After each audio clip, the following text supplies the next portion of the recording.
all know that vaginal laser can be used treating in patients with SUI, but some of the patients still have had persistent urinary incontinence after vaginal laser treatment. So that's why we do this study. Introduction: the type of urinary incontinence. The most common type of urinary incontinence in women is SUI, stress urinary incontinence. And the next is urgent urinary incontinence, UUI. And if the patient has both of them, it's called MUI, mixed-type urinary incontinence. ISD, intrinsic sphincter deficiency, Dr. Gasper mentioned this morning.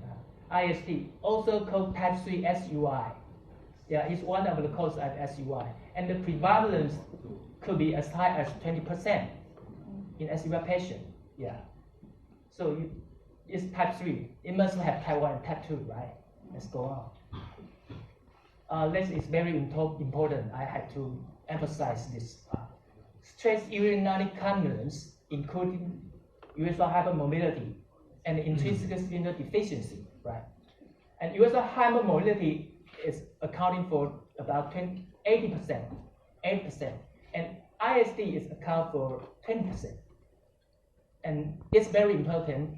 Patient with UH also accompany with ISD, accounting for 20%. Right. So it's very important treating cancer because to cure a disease, just remove the cause, right? To cure SUI, just eliminate UH or ISD, right? It's very easy. Our treatment strategy, right? And here we are, type 1 and type 2.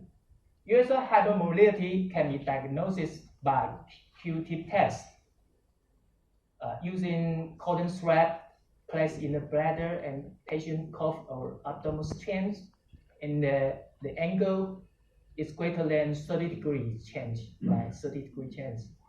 And type 1 and type 2, generally speaking, type 2 is more severe pelvic relaxation than type 1, and sometimes with sister cell. Easy to say that type 2 is more severe than type 1.